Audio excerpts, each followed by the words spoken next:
శ్రీమాత్రే నమః. గురుగారు నమస్కారం.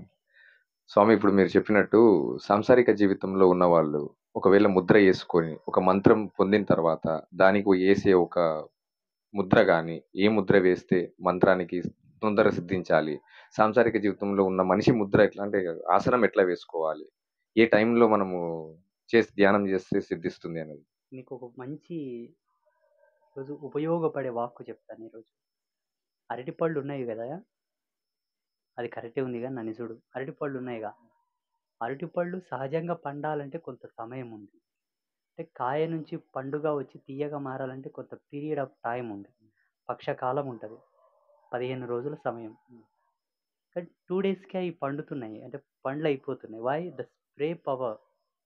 కెమికల్ స్ప్రే చేస్తారు. కొంత తొందరగా రావాలని స్ప్రే చేసి పండిస్తున్నారు. అట్లా అన్ని పళ్ళ మీద జరుగుతుంది ఇప్పుడు. అలాగే కాకుండా పంటల మీద కూడా ప్రభావం పెట్టారిప్పుడు. అంటే అప్పుడు వాస్తవంగా వరి, సాంప్రదాయకమైన వరి, రోగరహితమైన వరి పండాలంటే 6 మాసాలు.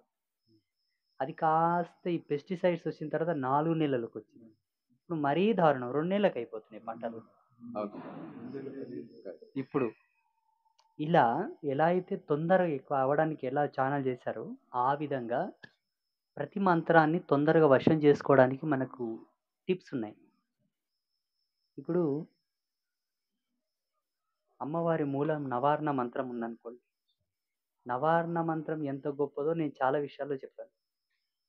వాస్తవంగా నవార్ణ మంత్రం సిద్ధించి, మంత్రస్పృహణ చేసుకొని మనం ఒక కార్యం సాధించాలనుకున్నప్పుడు, ఈరోజు నేను ఒక ఆయన్ని కలవడానికి పోతున్నా. ఆయన ద్వారా నాకు రూ. 1,00,000 పని అవ్వాలి అనుకుందాం. ఒకవేళ వెళ్దా కొంత దూరం పోవాలి. అంత దూరం పోయి ఆయన కలవకపోతే, ఆ పని కాకపోతే ఎలా? కానీ వెళ్తా, నాకు ఆ పని కావాలనుకున్నాడు by support of Mantra. Mantra support తీసుకొని పోతే అది కాంది కూడా అయితది. అప్పుడు మంత్రాన్ని వాడొచ్చు మనం. ఇంట్లో ఉదయ సంధ్యలో 2 మాలలు జపం చేసి, ఆ జపశక్తిని మంత్రాక్షతలు, జలము తీసుకొని, ఓ మంత్రాధిష్టాన దేవత, ఈరోజు జపించిన నా మంత్రశక్తితో వెళ్ళు నా కార్యం సఫలమవుగాక అని మంత్రాక్షతలు వదిలి దండం పెట్టుకొని వెళ్తే తప్పకుండా పని అవుతుంది. మంత్రం నీ ఆధీనంలో ఉంటే అవుతుంది. నీకు సిద్ధయి ఉండాలా, మంత్రం నీకు వశంలో ఉండాలి, మంత్రం నీ పరిభవం లోపల వచ్చి ఉండాల. అప్పుడు సాధనానికి నవాక్షర మంత్రానికి సమయం ఎక్కువ పడుతుంది. ఒకవేళ షార్ట్‌గా దాన్ని తీసుకోవాలనుకుంటే 2 టిప్స్ ఉన్నాయి. ఒకటి, తాంత్రికంగా మనం ఏదన్నా ఆ మంత్రాన్ని గ్రహించే వస్తువుని దగ్గరుంచుకోవచ్చు. అందులో కొన్ని మూలికలున్నాయి, కొన్ని పసర్లున్నాయి, కొన్ని తిలకములు గూడా ఉన్నాయి.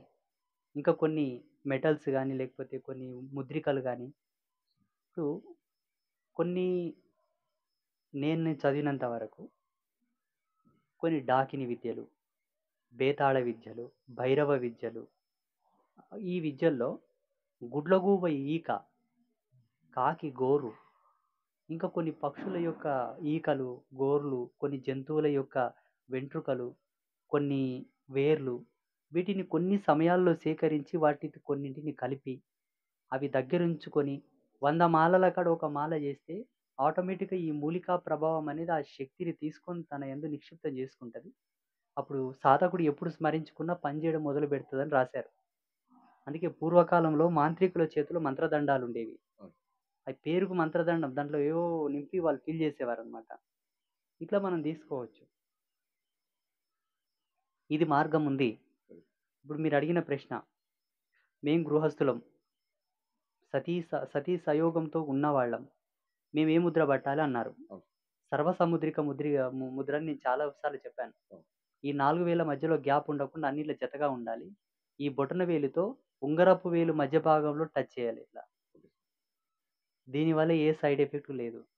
దీనివల్ల అన్ని విద్యలో మనకు వశమవుతాయి. అన్నీ తొందరగా సిద్ధిస్తాయి. శరీరానికి ఉండేటటువంటి ధర్మాన్ని సమున్నతమైన కోణంలో నిలబెడతదది. వేస్టేజ్ ఉండదు. సైడ్ ఎఫెక్ట్ ఉండదు దానివల్ల. ఇంకా సుఖాసనం.